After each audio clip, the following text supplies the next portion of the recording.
ಇವತ್ತಿನ ಸಚೇತನ ಚಟುವಟಿಕೆ 2ನೇ ತರಗತಿ ಸೈಲೆಂಟ್ ಮಾತಾಡ್ರಿಪ್ಪ. 2ನೇ ತರಗತಿ ಮಕ್ಕಳಿಗಾಗಿ ವರ್ಷದ ತಿಂಗಳುಗಳು. ವರ್ಷದಲ್ಲಿ ಎಷ್ಟು ತಿಂಗಳುಗಳಪ್ಪ ಶ್ರವಣ? ಎಷ್ಟು? 12. ಶ್ರವಣ ಹೇಳಿದಾಗ 12 ತಿಂಗಳುಗಳದಾವ. ಯಾವ್ಯಾವ ಹೇಳಪ್ಪ ನೋಡೋಣ. ಜನವರಿ, ಫೆಬ್ರವರಿ, March, April, May, July, June, July, August, September, October, November, December. ಹೇಳಿದಲ್ಲ. ಓಕೆ, ದೀಪಿಕಾ ಹೇಳ್ತಾವ ನೋಡ್ರಿ, ಅವನ್ನೇ ಒಳ್ಳೆ ರಿಪೀಟ್ ಆಗಿ. ಜನವರಿ, ಫೆಬ್ರವರಿ, March, April, May, June, July, August, September, October, November, December. ವರ್ಷದ ಮೊದಲ ತಿಂಗಳು ಯಾವುದು? ಕೊನೆಯ ತಿಂಗಳು ಡಿಸೆಂಬರ್. ಹೌದಲ್ಲ?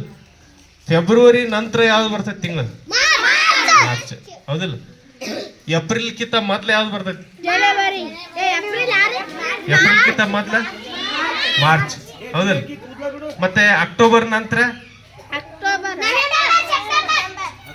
ಅಕ್ಟೋಬರ್ ನಂತರ ನವೆಂಬರ್ ತಿಂಗಳು. ಹೌದಾ? ಕರೆಕ್ಟ್. ಆಗಸ್ಟ್ ಕಿಂತ ಮೊದ್ಲ? ಆಗಸ್ಟ್ ಕಿಂತ ಮೊದ್ಲು ಯಾವುದು? ಜುಲೈ. ಹೌದಾ? ಒಟ್ಟು ವರ್ಷಕ್ಕೆ 12 ತಿಂಗಳು. ಮತ್ತೆ ಈಗ ಯಾವ ತಿಂಗಳದಾಗ ಇದೀವಿ ನಾವು? ಈಗ ಫೆಬ್ರವರಿ ತಿಂಗಳು. ಇದು ನೆಕ್ಸ್ಟ್ ಮುಂದೆ ಬರೋದು ಮಾರ್ಚ್. ಅಂದ್ರೆ ಎಕ್ಸಾಮ್ ಬರಿತೀರಿ ಅವಾಗ. ಹೌದಾ? ಎಸ್. ಓಕೆ, ಇದೇ ಇವತ್ತಿನ ಸಚೇತನ ಚಟುವಟಿಕೆ. ಧನ್ಯವಾದಗಳು.